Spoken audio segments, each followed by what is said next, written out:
محمد بارک وسلم صلی اللہ علیہ وسلم وسلام علیکہ یا رسول اللہ صلی اللہ تعالیٰ علیہ وسلم۔ عزیزان محترم، یہ دوسرا عاشرہ عن قریب اختتام پر یہ بھی ہے، اور کل انشاءاللہ تعالیٰ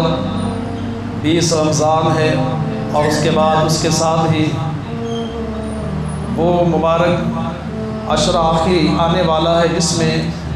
وہ رات پوشیدہ ہے، جس کے متعلق ہمارے پیارے آقا احمد مجتبیٰ محمد مصطفیٰ صلی اللہ تعالیٰ علیہ وآلہ وسلم نے فرمایا کہ آخری عاشرے میں اس رات کو تلاش کرو جس رات میں اللہ تبارک و تعالیٰ نے بے شمار برکتیں رکھیں، اور وہ رات شب قدر والی رات ہے جس کے بے شمار فضائل انشاءاللہ آپ حضرات سماعت فرمائیں گے۔ تو حضرات محترم، وہ عشرہ بھی آنے والا ہے، انشاءاللہ دعا کریں اللہ تعالیٰ ہم تمام کو عشرہ بھی نصیب فرمائے، اور اس میں آنے والی وہ مبارک رات بھی ہم تمام کو نصیب فرمائے۔ عزیزان محترم، جس طریقے سے اللہ تبارک و تعالیٰ کا یہ مقدس مبارک مہینہ رمضان شریف ہے کہ جس کے ایک ایک لمحہ ایک ایک گھڑی میں بھی اللہ تبارک و تعالیٰ نے بے شمار برکتیں رحمتیں رکھی، مغفرتیں رکھی۔ عزیزان محترم، اسی طریقے سے آج میں آپ حضرات کے سامنے کلمہ شریف کا جو ذکر ہے اس کے متعلق میں آپ حضرات سے کچھ کہنا چاہوں کہ جو آج ہم کلمہ شریف پڑھتے ہیں، لا الہ الا اللہ محمد رسول اللہ صلی اللہ تعالیٰ علیہ وسلم۔ عزیزان محترم، یہ کلمہ شریف یہ ارکان اسلام میں سب سے پہلا فرض ہے۔ جب بندہ اسے پڑھ لیتا ہے یعنی اللہ تبارک و تعالیٰ کی وحدانیت کو اقرار کر لیتا ہے، اگر غیر ہے تو جب اللہ اور اس کے پیارے رسول صلی اللہ تعالیٰ علیہ وسلم کو زبان سے اور دل سے اقرار کر لیتا ہے تو وہ اسلام میں داخل ہو جاتا ہے۔ لیکن اس کلمے کی برکتیں کتنی ہے، احادیث مبارکہ میں بے شمار جگہ پر اس کا تذکر آیا ہے۔ اللہ کے رسول سرور کائنات صلی اللہ تعالیٰ علیہ وآلہ وسلم ارشاد فرماتے ہیں کہ سب سے بہترین افضل ذکر کلمہ لا الہ الا اللہ ہے، اور بخاری شریف اور مسلم شریف اور بے شمار احادیث مبارکہ میں فرمایا گیا کہ جس نے خلوص نیت کے ساتھ لا الہ الا اللہ محمد رسول اللہ صلی اللہ تعالیٰ علیہ وآلہ وسلم پڑھا تو اللہ تبارک و تعالیٰ اس کے سارے گناہوں کو معاف فرما دیتا ہے، اور پھر اس کے لیے جنت واجب کر دی جاتی ہے۔ یہاں تک کہ حضرت موسیٰ علیہ نبینا علیہ السلام نے اللہ رب العزت کی بارگاہ میں عرض کی کہ مالک مولا مجھے کوئی ایسا وظیفہ بتا کہ جو سب سے افضل وظیفہ ہو، تو رب تبارک و تعالیٰ نے فرمایا کہ لا الہ الا اللہ، یعنی اللہ کے سوا کوئی معبود نہیں، اللہ کے سوا کوئی عبادت کے لائق نہیں، یہ سب سے افضل وظیفہ ہے۔ تو پھر حضرت موسیٰ علیہ السلام نے پھر دوبارہ سوال کیا، اے مالک مولا کوئی بہترین افضل وظیفہ بتا، تو پھر اب تبارک و تعالیٰ نے فرمایا کہ افضل وظیفہ لا الہ الا اللہ۔ پھر تیسری دفعہ یہی سوال کیا گیا، اے مالک مولا یہ کلمہ تو سب کہتے ہیں، لا الہ الا اللہ ہر کوئی کہتا ہے، اے پاک پروردگار عالم مجھے افضل وظیفہ بتا۔ تو پھر رب نے فرمایا کہ اے موسیٰ لا الہ الا اللہ یہ ایسا افضل کلمہ ہے کہ دنیا اور آسمان، ساتوں زمین ساتوں آسمان، ہر چیز دنیا کے ہر ذرے ذرے کو، ہر بڑی سی بڑی ہر چھوٹی سی چھوٹی چیز یعنی زمین و آسمان سب کو اگر ترازو کے ایک پلڑے میں رکھ دیا جائے اور دوسرے میں لا الہ الا اللہ رکھ دیا جائے تو یہ کلمہ لا الہ الا اللہ سب سے بھاری ہوگا۔ تو عزیزان محترم، ہم اور آپ آسانی کے ساتھ اس کلمے کا ورد کر سکتے ہیں، اور یہاں تک کہ انیس الواعظین میں اس کا ذکر کیا گیا ہے کہ جب بندہ یہ کلمہ کا ورد کرتا ہے لا الہ الا اللہ محمد رسول اللہ صلی اللہ تعالیٰ علیہ وسلم، تو فرمایا گیا کہ عرش کانپنے لگتا ہے، عرش اعظم جو ہے کانپنے لگتا ہے، آواز آتی ہے کہ کیا ہوا، تو کام کیوں رہا ہے؟ تو عرش اعظم کہتا ہے کہ مالک مولا تیرے ایک بندے نے وہ افضل کلمہ لا الہ الا اللہ محمد رسول اللہ پڑھا ہے، اے پاک پروردگار عالم اس بندے کی جب تک تو مغفرت نہیں فرماتا یہ عرش کانپتا ہی رہے گا۔ تو رب فرماتا ہے کہ جس بندے نے اس کلمے کا ورد کیا ہے، اے عرش میں نے اس کے سارے گناہوں کو معاف فرما دیا ہے، پھر اس کے بعد وہ عرش ساکن ہو جاتا ہے۔ تو آزما کر دیکھیں کہ وہ کلمہ کہنے میں بہت آسان ہے، سننے میں بہت آسان ہے، لیکن ہم اور آپ غور تو کریں کہ اللہ تبارک و تعالیٰ نے اس میں برکتیں کتنی رکھی ہے۔ اور یہاں تک کہ ایک کلمہ شریف ایسا ہے کہ جب بندہ سوتے وقت اس کلمے کو 2 مرتبہ پڑھ لیتا ہے، یہ وظیفہ اپنی زندگی میں بنا لو، صرف سننے تک محدود نہ رکھو، عمل کرنے والے بھی بن جاؤ۔ جب عمل کرنے والے بن جاؤ گے تو پھر اس کی برکتیں خود بخود دیکھو گے۔ صرف ہم لوگوں کا معاملہ یہ ہوتا ہے کہ صرف سننے تک ہم محدود رہتے ہیں، اس کے بعد کیا یہ حضرت بولے اور ہم کیا سنیں اس کی کوئی ہمیں خبر نہیں رہتی۔ عمل کرنے والے سننے کے بعد جب بن جاؤ گے تو پھر اپنی زندگی میں الگ سی تبدیلی دیکھو گے، الگ سی رونق دیکھو گے، الگ سی خوشی دیکھو گے، اور الگ سے ایسی غیبی مدد دیکھو گے کہ جو تم گمان بھی نہیں کر سکتے تھے، اللہ کی جانب سے ایسی مدد تمہیں حاصل ہوگی۔ عمل کرنے والے ہو جاؤ۔ میرے آقا صلی اللہ علیہ وسلم فرماتے ہیں کہ جب بندہ سوتے وقت یہ کلمہ شریف لا الہ الا اللہ محمد رسول اللہ صلی اللہ علیہ وسلم جب 2 مرتبہ پڑھ لیتا ہے، اللہ رب العزت 2 غلام آزاد کرنے کا ثواب عطا فرما دیتا ہے۔ اب آپ دیکھیں کہ کتنا وقت لگا اس میں، کتنے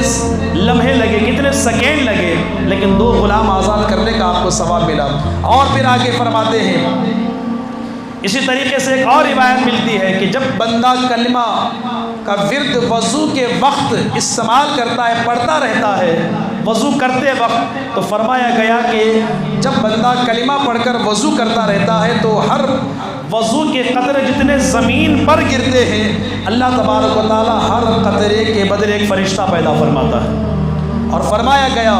کہ وہ فرشتہ اللہ رب العزت کی بارگاہ میں قیامت تک اس بندے کے لیے مغفرت کی دعا کرتا رہتا ہے۔ تو عزیزان محترم دیکھیں، وضو تو ہم کرتے ضرور ہے، لیکن وضو کے ساتھ اگر ہم نے کلمے کو شامل کر لیا، اور پھر یہ بھی فرمایا گیا کہ بندہ جب کلمہ شریف کا ورد کرتا ہے تو اس کی برکتیں کتنی حاصل ہو جاتی ہیں۔ اسی طریقے سے حضرت جنید بغدادی رحمۃ اللہ تعالیٰ علیہ ایک مرتبہ آپ سفر حج کے لیے روانہ ہوئے، راستے میں آپ کی سواری اچانک قصۃ الدنیا ایک ایسا ملک ہے کہ جس کی بشارت پہلے ملی ہے، لیکن بتانا مقصد یہاں پر یہ واقعہ ہے کہ آپ کی سواری اچانک قصۃ الدنیا کی طرف رخ پھر گئی۔ آپ نے ہر طریقے سے کوشش ادھر کی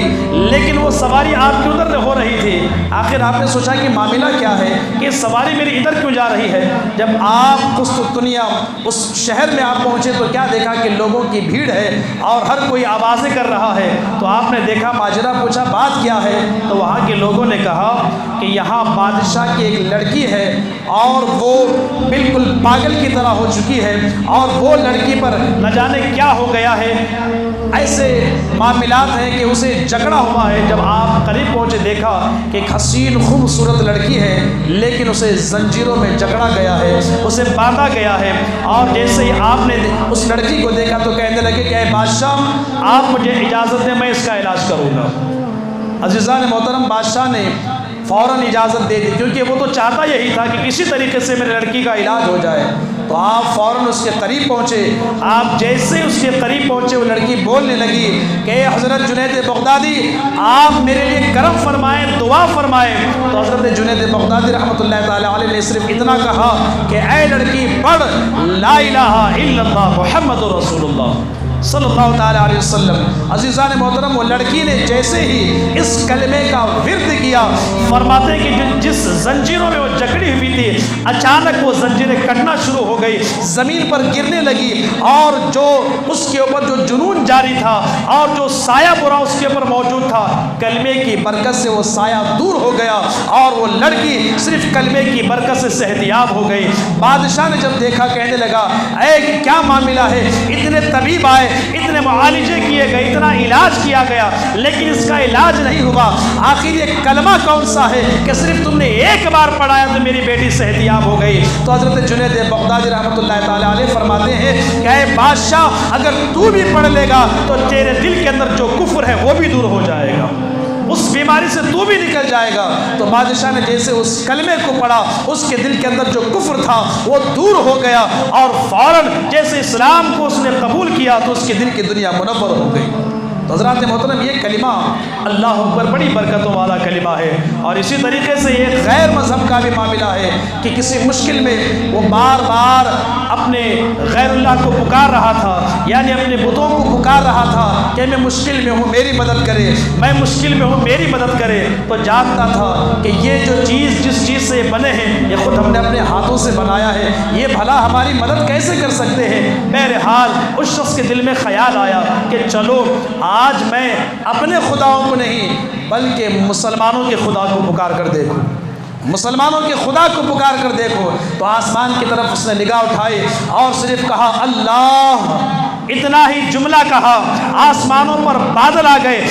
بجلیاں کڑکنے لگی اور اس قدر آواز آئی، لبیک یا عبدی، اے بندے بتا تیری حاجت کیا ہے۔ اللہ اکبر، اتنا ہی سننا تھا عزیزان محترم، اس کی وہ حاجت پوری ہو گئی۔ فرشتوں نے عرض کی، اے مولا تعالیٰ یہ تو خیر تھا، لیکن صرف اس نے تجھے ایک بار پکارا تو تو نے لبیک کہہ دیا، اس میں معاملہ کیا تھا؟ رب فرماتا ہے، اے فرشتوں، یہ بندہ جب دوسروں کو پکار رہا تھا اس کی کوئی مدد نہیں کر رہا تھا، جب بندے نے مجھے پکارا اگر میں اس کی مدد نہ کرتا تو پھر کون کرتا؟